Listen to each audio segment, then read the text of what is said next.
leaving made me feel like I'm not just the addict, I'm not just a Black girl in the projects. Because when I left, I went around people that didn't use.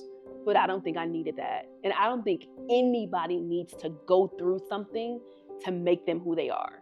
That we can become amazing people without trauma stories. Yeah, you had a journey that will tell us all and is showing us all that you are a miracle even just being here. That your story should have taken you out years and years and years ago, but you have made it. So I remember asking you, I was in New York so after Spelman, I went away to Spelman, which we should talk about that story. But I went away to Spelman. I left home at 18. And I remember actually being 12 years old and saying to you, do you remember what I said? When I graduate, I'm never coming back. When I graduate high school, I'm never coming back home. You remember what I told you, girl? You ain't going nowhere. You said you are not going nowhere. You're not leaving this house. And you know what I did? I stopped talking. I didn't say another word about it. And what happened at 18? Yes, she left. At 18, then that was 12 years old. I don't even know that I knew, that I understood what was possible, but I was like, I'm going away to school and I'm not coming back. Home was wild. It was scary. It was like I don't know. I don't even know how I survived in the midst of your surviving, in the midst of you trying to figure it out and navigate life. I remember being 12 and being like, what? This feels like a dream. This cannot be true. It feels like a very bad dream. Oh, well, I apologize.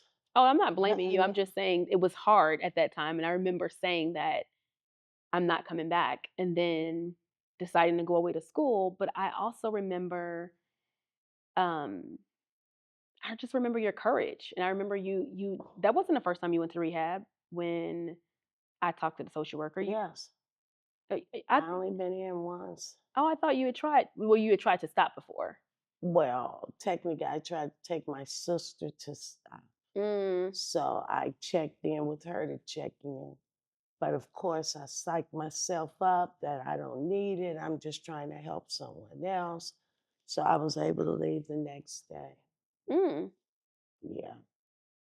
You had a lot of fight in you, and I got to witness you even fighting by leaving. When you would leave for 2 and 3 days at a time and leave us at home with Dad, that was part of you trying to take care of yourself.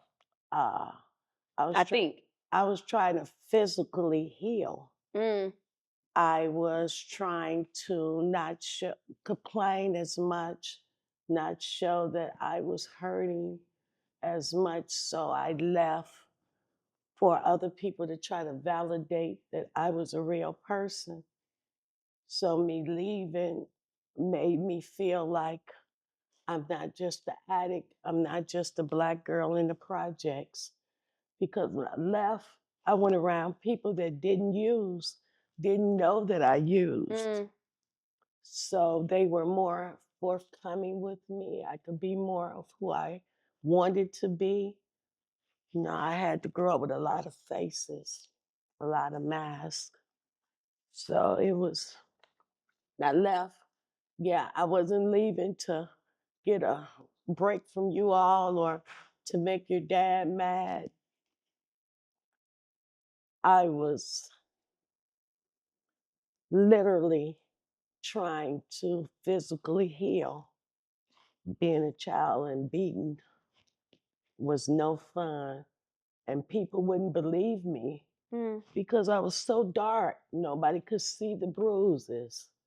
They would be, oh, Rose, you're making this up. And I'm saying but it all came to a pass. I did want to ask you, for me, it feels like I had to go through everything I went through in order for me to be strong enough to take this path that God has led me on. Do you think the same, or do you think that you had to go through what we went through to make you who you are today? No, no, no, no, no. I would never be a proponent of that. No, I think that if this is who I was slated to become in the world, there are many different paths to get here. So I don't think I needed the trauma. I don't think I needed the pain. I don't think I needed all of the heartache that got me here.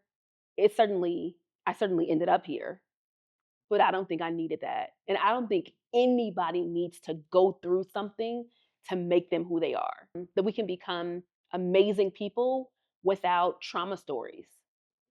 Trauma stories happen, but I don't think we need them. I think we can use them. This goes back to the point about the cards you're dealt and learning how to play to win. But no, and I don't think you needed to go. I I do not. do. You think that you needed to be 14 Yes. and kicked out of the house? Yes, because I do believe when my mom was trying to tell me what to do and how to become a young lady, I couldn't hear it. So I believe God don't make mistakes. So I think that if I didn't go through, I wouldn't have this testimony. Someone else would know that you can pull through. I believe firmly in those that comes up first, shows up last. What is it? The Start first should be last, and or the the last last should should be be first, first. something like So I'm a firm believer in that. And I believe it, Mia. I do. I that. do. Okay. I don't think it's God that's making us go through that stuff. I think there are evil forces and evil nature. I don't know if should I say evil, but there's stuff that has us that intersects with our life path, and we just deal with it. But I don't. Anyway, I love that that's We a agree to perspective. disagree. Yes.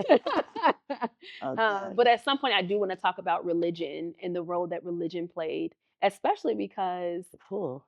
I was not raised in the church Cool. by my parents, but I went to church 3 or 4 days a week.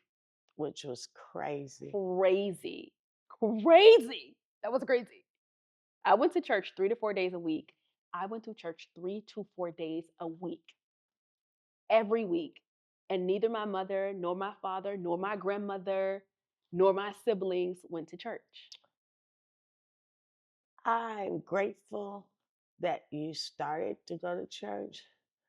But when I think about it, I think God don't make mistakes, but I think that that's when the separation started to come because you got to leave from where we were at. You know, when it goes back to say, if you don't know no better, you can't do no better.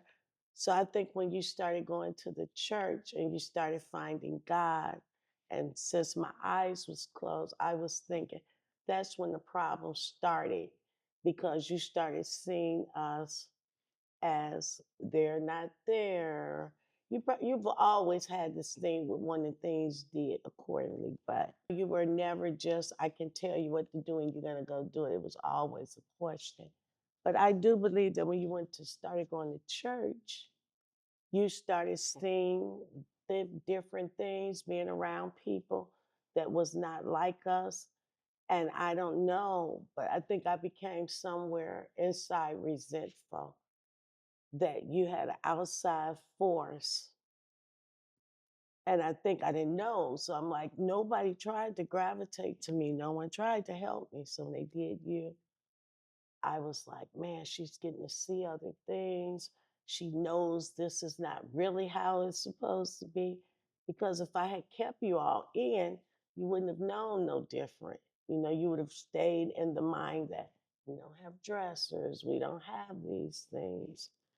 So I just felt like I opened that door and you just ran when it opened and Mm. you tried to bring God in.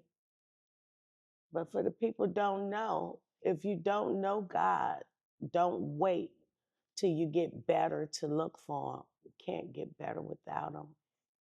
Yeah. I believe that. I remember going to church, and I remember being on punishment from church. Like that's how much you didn't think I should be there. That when I would get in trouble at home or my mouth was too smart, I would get punished from church and from school. well, what else were there? You had got to the point where you're like, I don't want the TV anymore. I don't want candy anymore. I don't want cookies anymore. I don't want anything if you can't be right. So something that you stuck to, being the grown up, thought that I have to show her that she's not the grown up. And the only thing that could affect you was keeping you out of church and out of school. And I'm so grateful that you was persistent, because sometimes I think if you wasn't so persistent with the church and coming in with the Bible and saying little things to your siblings about the church, I probably would have never even thought of it, because God wasn't a big thing growing up. My mom wasn't a believer. About 20 years after I was going to church for all those years by myself, I was going with my best friend and her family. My mom started going to church. You got saved, and now she's a devout Christian. She goes to church All the time. all the time now. So the tables, like the way that God entered into your life and started to have an impact on you, for you to start going to church and being religious and faithful and all the things. Yeah, he works. He works in mysterious ways. Who knew me yelling and punishing you from church, that he would still have mercy on me and will still accept me? It's been the best part of my life. Lord, I am so rich in faith today. Yeah. I'm totally grateful for that, Mia. And it's funny because me and you seems to have a reverse relationship. She's about to tell y'all I don't go to church anymore. Not just that, I recall having to take you to high school and me leaving the house, and I got on gym shoes and jeans, and you have on heels and a dress, and me walking with you in the school and thinking, this is so weird. I should just pull her right now, and we don't even go to this school because it's wrong. But what was wrong was not knowing. I didn't know. So that's where I was wrong. You're saying I was dressed up like an adult and you were dressed in sneakers and gym shoes and clothes that didn't feel as mature, or that didn't feel that I should have been there. It seems like a lot of times in your life that it felt like to me that I was just extra space, taking up space with you. And not to try to get no guilt, but I'm like, I'm intervening in Mia's life. Mia, you became a flourishing butterfly.